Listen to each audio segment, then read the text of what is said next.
ஒரு 6 மாசத்துக்கு 3 மாசத்துக்கு ஒரு தடவை வந்து ஏதாவது ஒரு கண்டென்ட் ஒன்று பண்ணணும். தமிழ் புத்தாண்டு அன்னைக்கு போலீஸ் ஸ்டேஷன் வாசல்ல வந்து நான் நிக்கணும் அப்படின்ட்டு எனக்கு இருக்கு. இது மாதிரி கர்மம் பிடிச்சவனங்கள்லாம் வந்து பார்த்தோன்னா நம்ம வந்து என்கரேஜ் பண்றோம். மது இருந்துட்டு எப்படி அப்படியே ஃபுல் டே நிற்பாங்களா? இவர் ஒரு ஆளுன்னு சொல்லிட்டு இவருக்காக எல்லா சேனல் கூட்டு ஒரு கணவன் முன்னாடியே வந்து பார்த்தோன்னா அவரோட மனைவி மேல போயிட்டு இப்படி கையை போட்டு செல்லம், இவ்வளவு நாள் நீ வந்து பார்த்தோன்னா வீட்டுக்காரோட இருந்துட்ட, ஒரு நாள் என் கூட இருந்தா இது காமெடியா? நீங்க சொல்லுங்க. ஹாய் நன்றி, ஐ லவ் யூ. பெண்கள் கிட்ட ஆபாசமா பேசுறது, சமுதாய ரீதியா குப்போ சேரின்ட்டு பிரிச்சு பேசுறது பண்ணதே நான் தான். கொஞ்சம் வெளியில போற வெளியே போறா கேவலமான ஒரு எண்ணம் இருக்குது. சாதி பாகுபாடு எண்ணம்.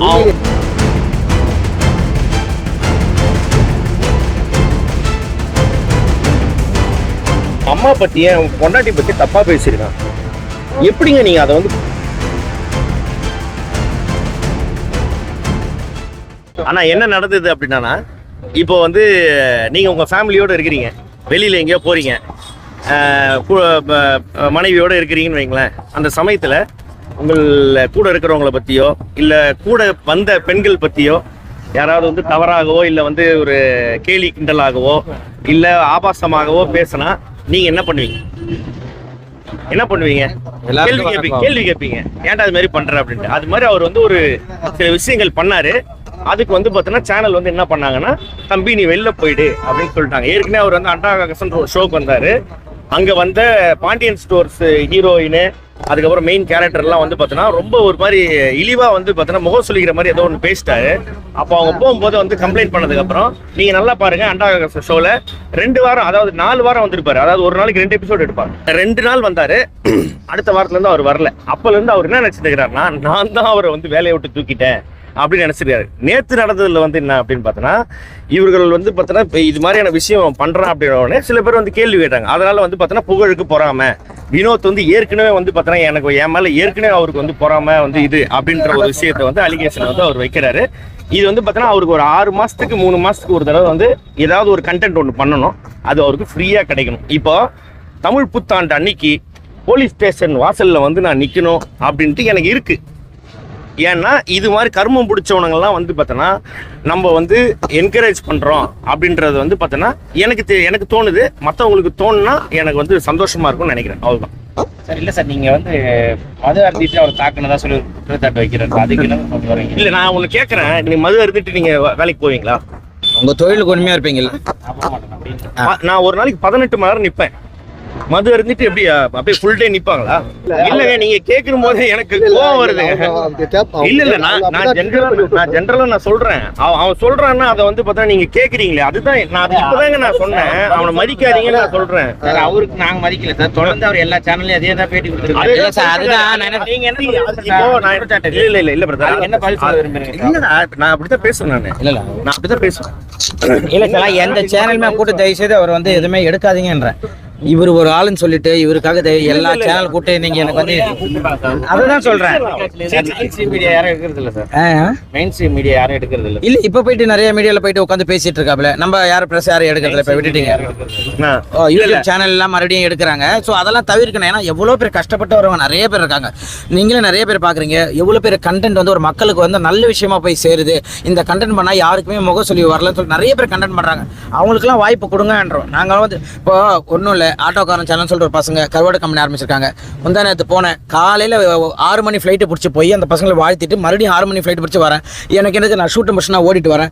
ஏன்னா நல்லா பண்ணுறாங்க, நான் போய் விஷ் பண்ணிட்டு வரேன். எவ்வளோ பேருக்கு அந்த ராஜ்பிரின்னு சொல்லிட்டு எல்லாமே அவ்வளோ கமெண்ட்ஸ் போடுறாங்க. அந்த லுங்கி பாய் சொல்லிட்டு அவ்வளோ ஒரு கண்டென்ட்டை ரசிக்கிற மாதிரி இருக்குது. அதாவது ஒரு ஆடியன்ஸ் வீட்டில் உட்காந்து ஒரு பெரியவங்க குழந்தைங்களாம் சிரிக்கிற மாதிரி இருக்குது. அவங்களுக்குலாம் வாய்ப்பு கொடுங்க. யாரோ ஒன்று சும்மா வந்து அப்பா நான் தான் அப்படின்றவங்கள வாய்ப்பு கொடுங்க.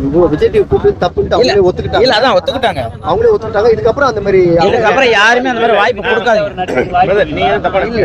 சார். அவர் எங்கேயுமே நடிக்க வாய்ப்பு இல்லை சார். அவரை சும்மா கூட்டு பண்ணிருக்காங்க சார். என்னன்னா அவரை வெளியில போங்க அப்படின்னு சொன்னது சேனல், ஓகேங்களா? ஏன்னா இவர் தகாத வார்த்தைகளை பேசிக்கிறாரு, பெண்களை பத்தி வந்து தவறா பேசுறாரு.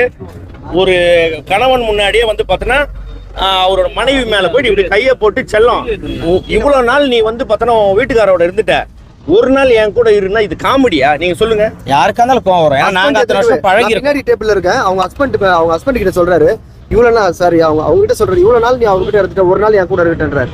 இதனால வந்த பிரச்சனைகள் தான். பெண்கள் கிட்ட ஆபாசமா பேசுறது, சமுதாய ரீதியா புக்கம் சேரின்ட்டு பிரிச்சு பேசுறது, எப்ப பாரு அவர் மைண்ட்ல வந்து ஒரு கேவலமான ஒரு எண்ணம் இருக்குது, சாதி பாகுபாடு எண்ணம். உண்மையிலேயே அவன் வந்து ஓகே, நான் வந்து மதியம் 2 மணிக்கு மது போதை, ஓகே சாப்பிடலாம் மாட்டாங்க யாரும். நம்ம இங்க வந்து ஷூட்டிங் வந்தாலே குடிச்சிட்டு தான் வந்து இருப்போம். ராடு இல்ல நான் புரியல என்ன பேசுறது தெரியல. ஓகேங்க, நேத்து வந்து பார்த்தனா ஒரு ரெப்யூட்டடான ஒரு சேனல் அவனை வந்து கூட்டு இன்டர்வியூ எடுத்திருக்கீங்க. அதுல வந்து பார்த்தனா எங்க அம்மா பத்தி என் பொண்டாட்டி பத்தி தப்பா பேசியிருக்கான்.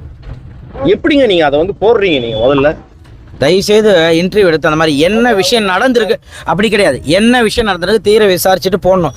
எடுத்தோன்னே ஒரு பண்ணிட்டாங்களா உடனே அப்பா வீடியோ போட்டோம்னா வியூஸ் போடணும். இல்ல அது வேலையா இருந்தா கூட அதே ஒருத்தவங்களுக்கு பாதிக்கும் தெரியாதா? கூட்டு விசாரணை வண்டவாளத்தெல்லாம் சொல்லிட்டோம். அவங்க வந்து பார்த்தனா அவங்க விசாரிக்க போறாங்க, மத்தவங்க எல்லாரும் விசாரிக்க போறாங்க. இப்ப நான் வேணும்னா கூட நான் ஒரு வீடியோ காமிப்பேன். நான் ஒரு விஷயம் சொன்னேன்ல, அந்த வீடியோ கூட என்கிட்ட இருக்கு. நிஷா பேசுன வீடியோ என்கிட்ட இருக்கு, காமிக்கிட்டுங்களா? அப்படி அது மாதிரி ஏதாவது ஒரு ப்ரூஃப் காமிச்சிங்கன்னா நான் வந்து பார்த்தேன்னா நாங்க ஒத்துக்கிறோம், இது பண்ணோம் அது பண்ணோம் இது பண்ணோன்ட்டு. நீயா வந்து வாயை வச்சு நீ 7 இதை இழுத்து விட்டுட்டு இதோ இங்கே தான் இருக்குது இப்படி நடந்தே வந்திருக்கிற. அப்படி நடந்தே வந்துட்டு இவரை போட்டு டார்ச்சர் பண்ணிட்டு இப்போ இது போனா இதுல வந்து பார்த்தோன்னா இருந்தது வந்து பார்த்தோன்னா 28 ஆர்டிஸ்ட் ஜட்ஜஸோட சேர்த்து 30 பேர்.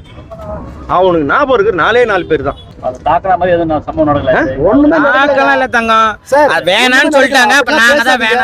அப்படிலாம் பேசாதீங்க, தரக்குறைவா யாரும் பேசாதீங்க, சாதி ரீதியா பேசாதீங்க, வல்கரா பேசாதீங்கன்னு சொன்னதுக்கு நாங்க அடிச்சு 2 கம்ப்ளைண்ட் கொடுத்து வந்திருக்கோம். பெண்கள் எல்லாம் வந்து தப்பா இது பேசினாரு, அதெல்லாம் புகார் அளிக்கப்படுதா இல்ல ஏன் அளிக்கல? சட்ட ரீதியா வந்து நம்ம ஏன்னா ஒரே ஒரு நிமிஷம், அவருடைய பேஜ்ல இருந்தும் போட்டிருக்காரு.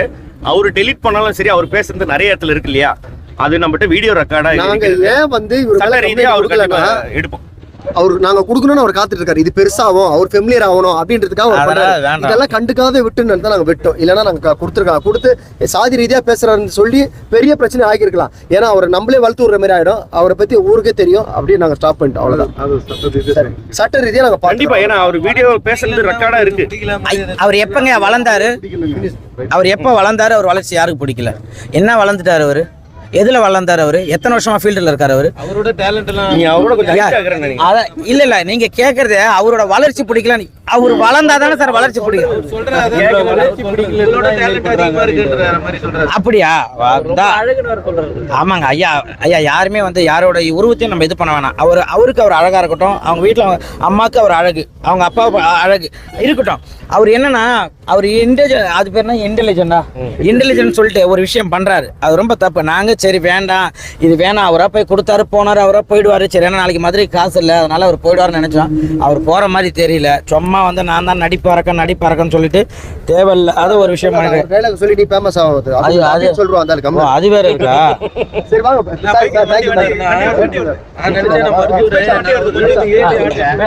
ஓகே, ரொம்ப ரொம்ப நன்றி, தேங்க்யூ ஸோ மச். நாங்கள் வந்தோம், விசாரணை இது பண்ணாங்க, ஓகே. அதே போல் தயவுசெய்து எந்த ப்ரெஸ் மீடியா என்ன விஷயம்னு தெரியாமல் அவசரப்பட்டு ஒரு வீடியோ எடுத்து போடாதீங்க. யாருமே இல்லை தப்பு அப்படின்றத நல்லா விசாரிங்க. தயவுசெய்து யாரும் வாய்ப்பு கொடுக்காதீங்க அவனுக்கு. நன்றி, வணக்கம்.